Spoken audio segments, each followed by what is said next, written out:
So we had left off the last time. We were on the bottom of page 85 is what I have. Second paragraph up from the bottom. And where we're at now is we're going to be discussing step 11.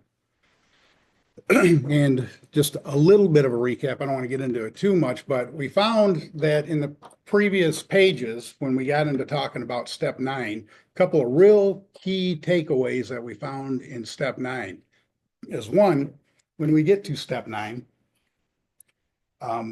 it tells us that you will have recovered by the time you're halfway through with it, not by the time you're done with it, by the time you're halfway through.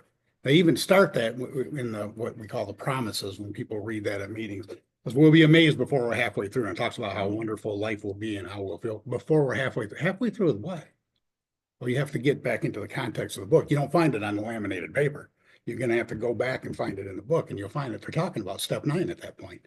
So, and it tells us you will have recovered by the time you're halfway through with that. So what that means is it doesn't mean it takes to that point. It means that's your yard play. If it hasn't happened by now, you miss something. You miss something. Something's not complete. It may have happened much sooner than that, but certainly by the time you're midway with step 9, you should have recovered. But then the other thing that it brings up is, we get into understanding that 1 through 9, they're one-off steps. We do them one time. There's no reason to need to go back and do them again. If once you get midway through step 9, you start living the AA way of life. We've read already in the opening comments a couple of times about this AA way of living. Has its advantages for all, right? We learn about a way of life. Steps 1 through 9 is not a way of life.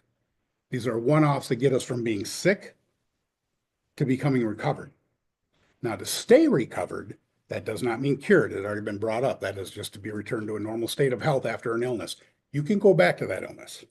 You can fall out of, I guess if you want to look at it as remission. That can happen if we don't do certain things.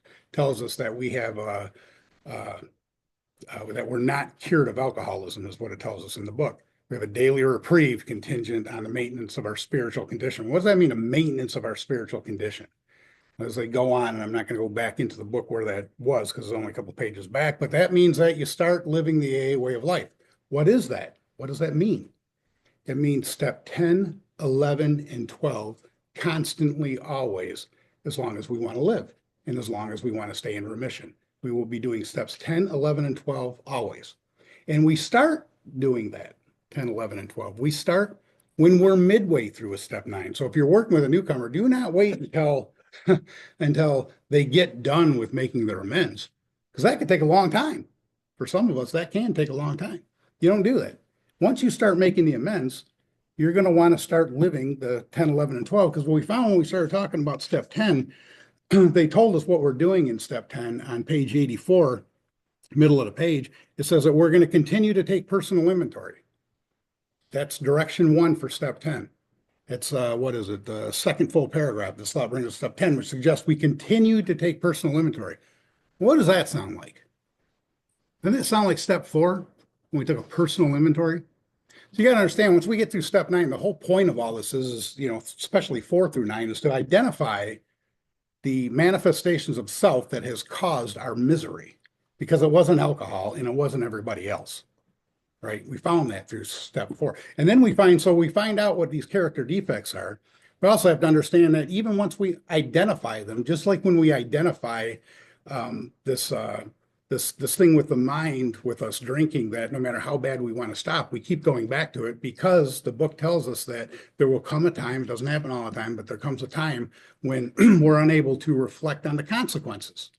So you can learn that, the problem is I don't reflect on the consequences. Well, I'll try to remember that. It's not going to matter. You know what's wrong, but it ain't going to fix it. Not one bit.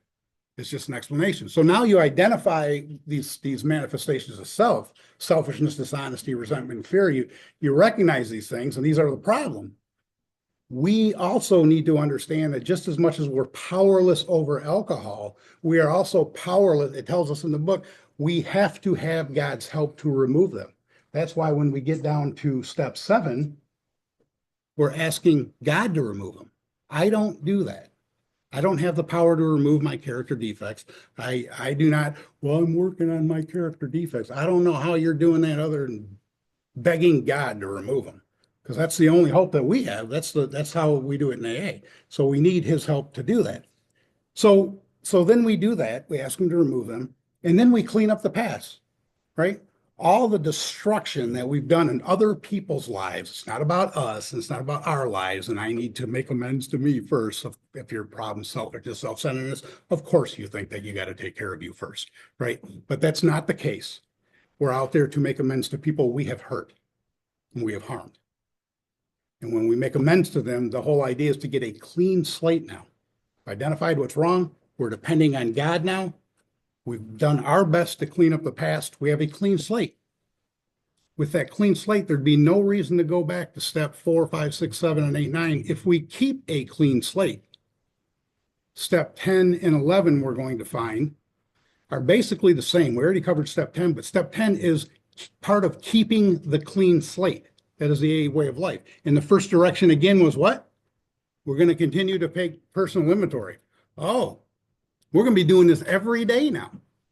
See, step 10 is a during the day when we're awake, going around and inflicting ourselves on the world. It's not what we do as soon as we wake up in the morning. It's not what we do when we go to bed. It's what we do in between those times. Okay, so we're going to continue to take personal inventory. And it says we're also, the second direction is we're going to set right any new mistakes as we go along.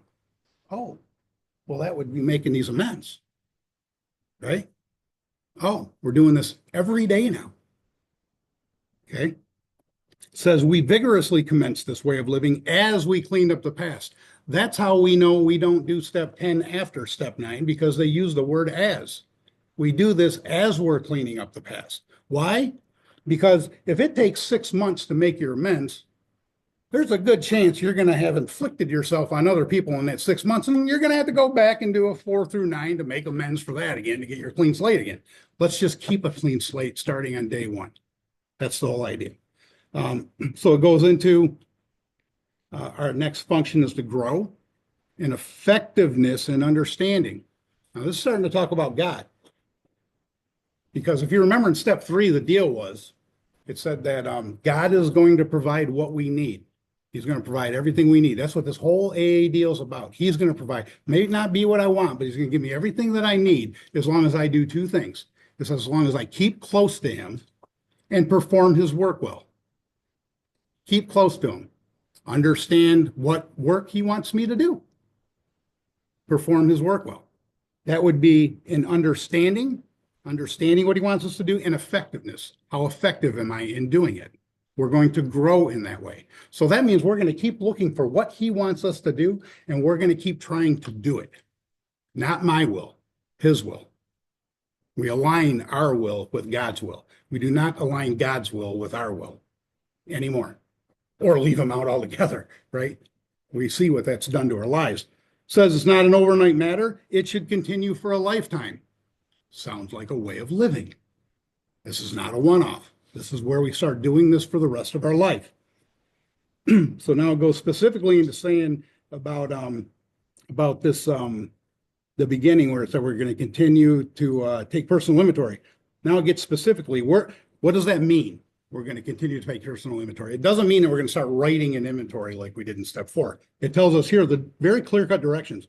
We're going to continue to watch for selfishness, dishonesty, resentment, and fear.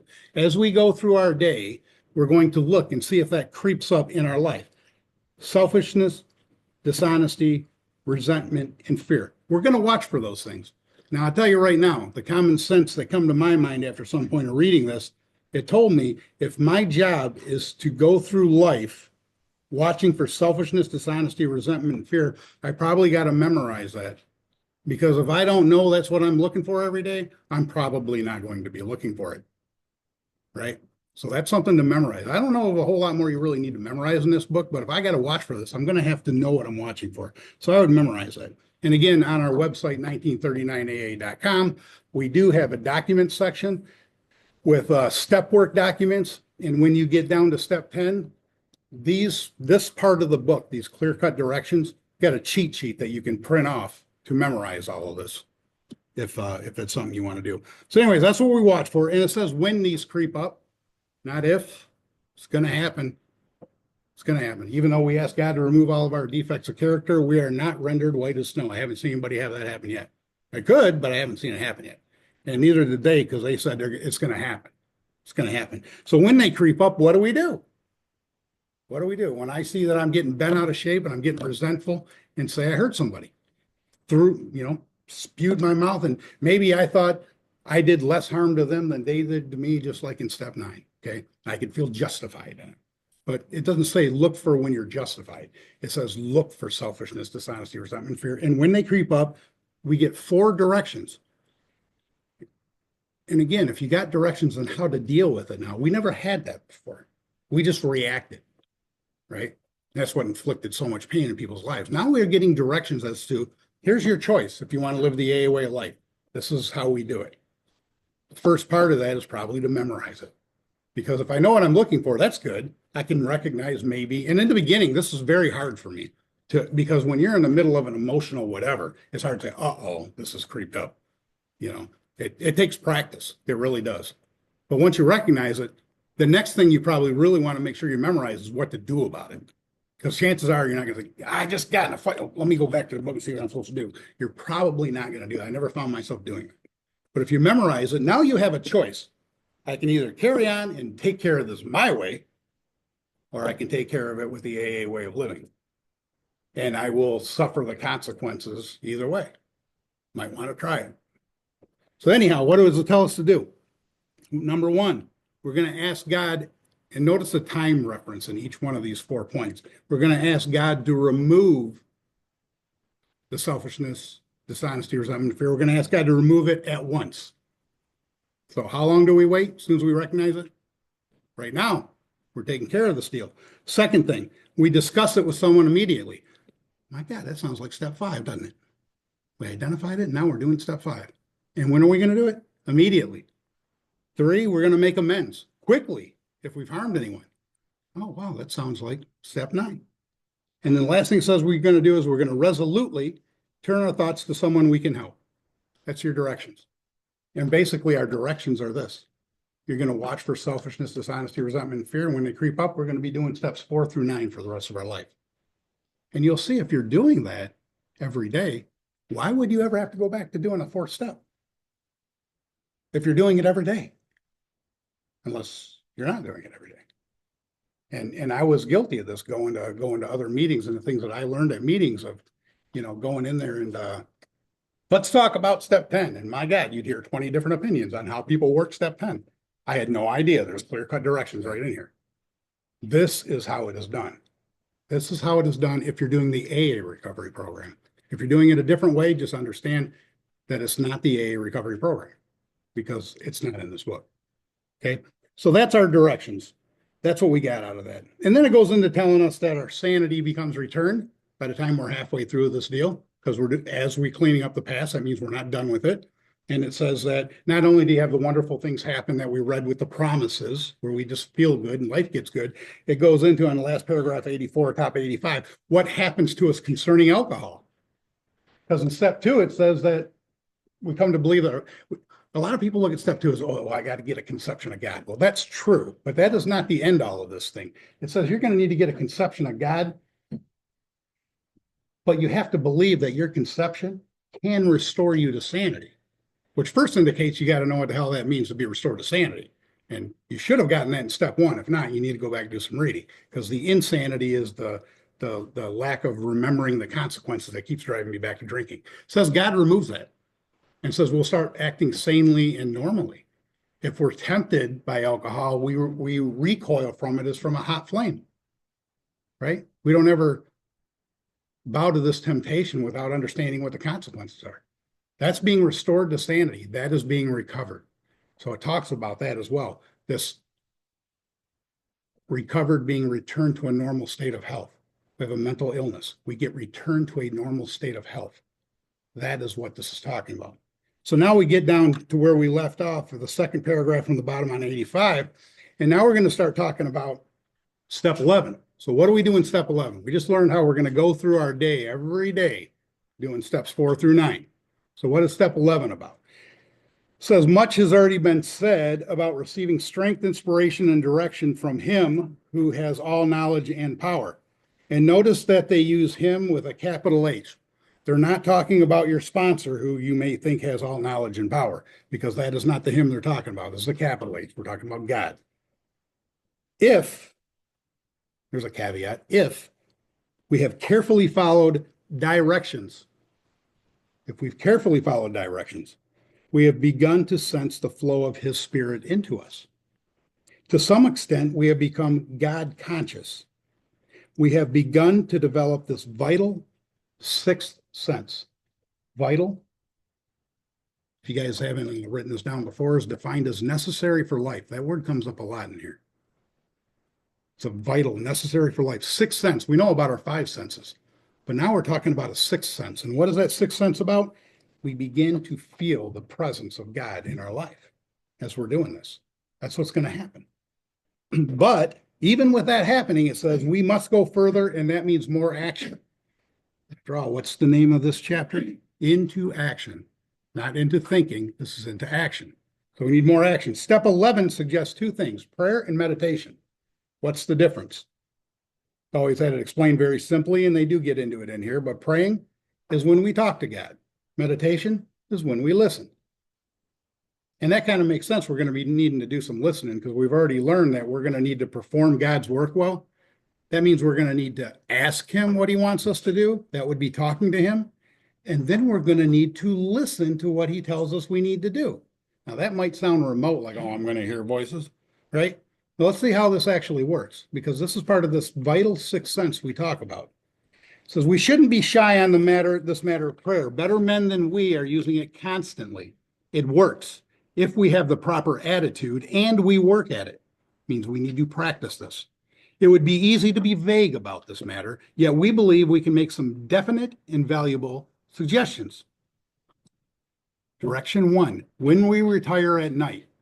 So when are we going to start doing step 11, it says? It gives us a time frame. The during the day thing was step 10. It's going to tell us this is what we do at night after during the day. When we retire at night, we're going to constructively review our day. Were we resentful, selfish, dishonest, or afraid? Is not that the exact same thing as we were looking for in step 10? If I've been selfish, dishonest, resentful, or fearful, they're using a little bit different. Instead of fear, they're saying afraid, but it's the same. We're looking for the same things. What we're doing is, in case during the day I missed it, I got a chance at the end of the night to review my day and see if I missed anything, just to make sure I got a second chance of cleaning this up. Do we owe an apology? That was a direction also in step 10. Have we kept something to ourselves which should have been discussed with another person at once? That was another direction from step 10. This is just a catch-all. We're going through and we're looking at this again. Were we kind and loving towards all? What could we have done better? These are questions we ask ourselves. And again, step 11 in our step documents, these directions we have printed in one clean sheet of paper that you can memorize to go over these exact questions every night.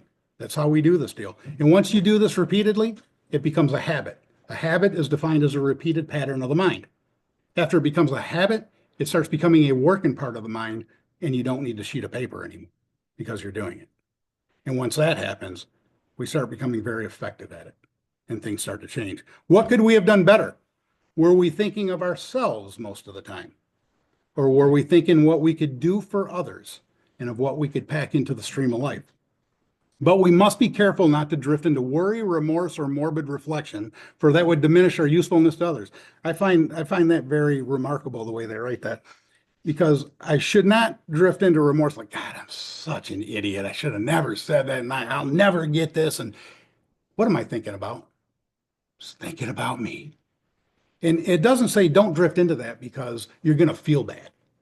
It says don't drift into that because it's going to diminish your usefulness to other people, right? Our deal now is to be useful to other people. How useful am I going to be if I'm back into morbid reflection on myself and all about me? That's why we're doing this. After making our review, so we've done that, the next thing says we ask God's forgiveness. Now, I think we covered that a lot in the last chapter, didn't we? Or the last couple of sessions. Whenever we see the word ask, what does that mean? it means that we pray, right? So we're going to ask God's forgiveness. And we're going to inquire what corrective action should be taken. So I'm going to ask God to forgive me for what I've done. That's a direction in this. And the next thing, we're going to ask him what corrective action should be taken. Sounds like at that point, we might want to take a minute to listen. What should I do about it? Right? So that's it for step 11. I'm sorry, that's it for what we do at night. Now, the second part of step 11 is what we do at the other part of during the day. It starts when we wake up and it ends when we go to bed. That's step 10 in between there. We just know what we do right before we go to bed. Now it says on awakening, as soon as we get up in the morning, let us think about the 24 hours ahead. Took me quite a while to start doing this because when I get up in the morning, man, I got a list in my mind of things I got to do and I'm on the run and I get moving. And that's when my mentor told me, before you get moving, going and go outside that door to inflict yourself upon the world, you really need to look at this. You really need to start looking at doing this. And I started doing this. And it might only take 5 minutes, but it says you're going to review your day. That means I sit down with a cup of coffee for about 5 minutes and think, what am I going to do today? Okay. I'm going to start thinking, what am I going to do today? It says we consider our plans for the day. But before we start considering our plans for the day, before we begin, we ask God to direct our thinking. So before I sit down, I'm going to ask God, direct my thinking, and especially asking that it be divorced from self-pity, dishonest, or self-seeking motives. So let's get those things out of the way from my plans for the day. God, please remove all of that so that I can think. Under these conditions, we can employ our mental faculties with assurance, for after all, God gave us brains to use. We're thinking, and that's okay to do. Our thought life will be placed on a much higher plane when our thinking is cleared of wrong motives. We're trying to find out from God what he would have us do, not what I would have me do. And I can tell you in my experience with this, some of the first things I started noticing right off the get-go for the first few months was nothing. Nothing came. Like, okay, God, what? Nothing. But then after a while, I think one of the first thoughts I had had just come to my mind is, you haven't called your sister in a few months. Maybe you should call her. And I can guarantee you that was not my thought. I know at that point that was not my thought because my last conversation with her before then was not a good one. So I knew intuitively that that's a direction that came and I would need to do it. For a while thereafter, what I started doing when thought or two might come for what I should do today, I found that it's also pretty useful to sit down, even with just a little notepad or something. Because if you get in directions of what you should do today, you might want to write it down so you remember it, what we're supposed to be doing today. Just a suggestion. I heard that story about Dr. Bob that that when well after he was dead, and this wasn't a whole long time ago, I think from when I heard it, it might have been 20 years ago. His house, I think they were putting it up for sale or something like that. And they asked an archivist from AA, they said, there's a bunch of stuff up in the attic. You know, if you might want to go through and see if there's anything you want before we throw anything out that might be useful to AA. And we went up there and looked, he found boxes full of these little notepads, spiral notepads, with just notes of every day dated from him and his wife. They were both doing this every day like this. They were notes from doing this 11 step every morning, boxes full of them over years and years. Incredible. So just an idea, and it seems to make sense. Again, an opinion, the directions aren't here, but the directions are to find out what God wants us to do. If you want to remember it, that might be a good way to do it. In thinking about our day, we may face indecision. Okay, I need to take care of this, but how am I to go about doing it? Okay, indecision. We may not be able to determine which course to take. God's not giving us direction which course to take. What do? Again, we ask. This is all about depending on God. It's not thinking myself. We're going to ask God for inspiration, an intuitive thought, or a decision. God, show me what to do. I don't need to think about it. Show me what to do. And then it says we relax and take it easy and we don't struggle. That means, God, show me what to do. If I don't get it right now, let it go. Don't struggle with it. Let it go. And it says we are often surprised how the right answer will come after we've tried this for a while. So this takes some practice. What used to be a hunch or an occasional inspiration, like call my sister, gradually becomes a working part of the mind. It becomes part of our way of living. Being still inexperienced and having just made conscious contact with God, it is not probable that we are going to be inspired all the time. We might pay for this presumption in all sorts of absurd actions and ideas, trying to determine what's God's will and what's my own will in this thinking. But it says that nevertheless, we find that our thinking will, as time passes, be more and more on the plane of inspiration. So it's going to get better. And it says we come to rely on it, right? That's dependence on God. That is what step 3 is about. We depend on God to live our lives. And we will start depending on the sixth sense as we develop it. It's something we develop. You have to start doing it, though, for it to become developed. Can't tell you how many people, including myself, having not known these directions, have been in AA for years and years and years. You talk to them about step 10 and 11, they have no idea what this is about. They don't do this. Now, they're sober, and they've been sober a long time. But the promises they talk about, I always go back to that. I mean, when they get to the end of it and they say, are these extravagant promises? I tell you, they seem like it. I tell you, they seem like it, right? From the way I felt. But 5 years, 10 years sober, most of us, even over a year or so, you can recognize some of it in your life. But they said they felt like this all the time. It's not like, well, 20% of the time I feel good. After I get out of a meeting, I feel good. This is all the time. If you want that to happen all the time, I find that when we start doing this, that's when that happens. I found that with myself, and I found it with countless other people that I've worked with who have been around AA and had slipped after 5, 10 years, come back, or hadn't slipped, just got really miserable with untreated alcoholism, still sober though, and then started doing this and their entire life changed. That does happen. This is the AA way of life. If you are a member of AA and you have decided in step 3 to do this deal, to turn your will and life over to the care of God, this is how it is done. This is what we do. It's either we do it or we don't. There's no in between. We're either doing it or we don't do it. That's why the directions are there. So we usually conclude the period of meditation and prayer.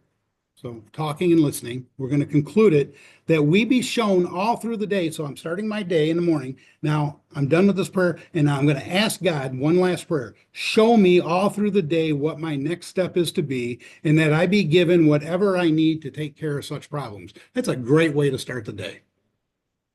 Great way. That is depending on God before I step my foot out the door.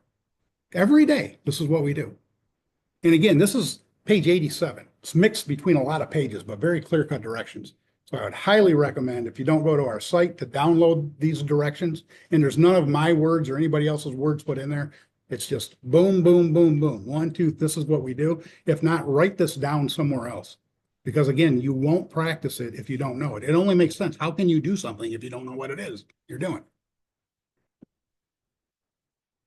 We ask, especially for freedom from self-will, and are careful to make no requests for ourselves only. We may ask for ourselves, however, if others will be helped. Didn't we do it in the third step prayer? God, relieve me of the bondage of self, not so I can feel better. Relieve me of the bondage of self so that I can be more useful to other people, right? So that I can show other people that your way of living works. That's why we're asking for it. It's okay to ask for help for me if it's helping other people. We are careful never to pray for our own selfish ends. Many of us have wasted a lot of time doing that, and it doesn't work, and you can easily see why. See, my will almost killed me. That's why it doesn't work. God, I found, has never turned out to be like a Santa Claus, where I can sit and ask him for this, that, and the other, and then he comes back and gives it to me. Never done it. Never came back with much of anything, really. So it's not, God, please give me this job. No, it's God, give me this job if that's what you want me to have. How about that? That's where the rubber meets the road. God, if I'm going to lose my house, so be it, if that's your will. How about that? You're ready to take that on as a step of faith in belief and dependence upon God? Whatever you're going to have me be, wherever you're going to lead me, take me there and I'll go. I'll do whatever you want me to do. That is the extent of this deal. Remember in the beginning, we're willing to go to any lengths. There's some great lengths that we have to go to. And this is a big part of it. If circumstances warrant, we ask our wives or friends to join in morning meditation, like Dr. Bob did. If we belong to a religious denomination which requires a definite morning devotion, we attend to that also. If not members of a religious body, we sometimes select and memorize a few set prayers which emphasize the principles that we have been discussing. There are many helpful books also. Suggestions about these may be obtained from one's priest, minister, or rabbi. Be quick, and I would underline this as well. Be quick to see where religious people are right. I spent a lot of time arguing with religious people. Got a whole head full of knowledge of how to argue with them too. Never got me too far, but now we're saying be quick to see where they're right. Make use of what they offer. In other words, what we learned on page 48 about the OSUPs, get rid of the prejudice. Be quick to see where they're right and make use of it. As we go through the day, oh, this is back to the day again now. We're learning a little bit more about the day. When we get agitated or doubtful, so this isn't watching for selfishness, dishonesty, or something in fear. If you go through the day and you see that you're getting agitated or you're getting doubtful about something, what do? Once again, we ask. We ask for the right thought or action. And you see this constantly coming up. Ask, ask, ask, ask. I remember asking my mentor early on when he said, this is about dependence on God. We learned that on page XVI, the 6, if you guys remember the 6 principles or that these guys were doing that they got from the Oxford group before we had 12 steps. And the 5th one was a belief in God. And the 6th one was dependence on God. I remember asking, how do you depend on God? What does that mean? What is the action? What do you do to depend? Well, this is it. You ask constantly. I'm doubtful, I'm agitated, I'm resentful, I'm fearful. God, remove it. God, show me what to do. Get up in the morning. God, show me what to do today at night. Did I hurt anybody? God, show me what I need to do to make it right. God, show me what to do constantly, constantly, constantly. That is dependence. That's the way of living that we have to start obtaining if we want to keep in fit spiritual condition. That's step 10 and 11. So as we go through the day, that's what we do. We're going to constantly remind ourselves we're no longer running the show. We learned how that didn't work in step 3. And we're humbly saying to ourselves many times each day, thy will be done. We are then in less danger of excitement, fear, anger, worry, self-pity, or foolish decisions. That's how we lived before. The doctor called it restless, irritable, and discontent. This sounds like about excitement, fear, anger, worry, self-pity, foolish decisions. Those come from self. We're going to be in less danger of that. We become much more efficient. We do not tire so easily, for we're not burning up energy foolishly as we did when we were trying to arrange life to suit ourselves, like the actor that we read about. It works. It really does. That's their statement. That's their experience. This actually works. We alcoholics are undisciplined. Anybody find themselves to be pretty undisciplined? That's why our life's unmanageable, because we're very undisciplined. So we let God discipline us in the simple way we've just outlined. But this is not all. There is action and more action. Faith without works is dead. The next chapter is entirely devoted to step 12. And actually, the next 5 chapters are devoted exclusively to working with other people. So we will get to that. But do you see how simple the step 10, 11 is once you see the directions there? I mean, it takes work to do it. But my God, you have clear-cut directions now. You don't have to sit around a meeting and hear 10 different people tell you how they sit and do yoga for their, and this. You got clear-cut directions. And if you follow them, it's going to be rare for you to fail to recover, according to them. That's why they wrote it down. If they thought it was opinion and try your own way, they would have said that. It says if you have carefully followed directions, right? Clear-cut directions. Okay, we will stop that for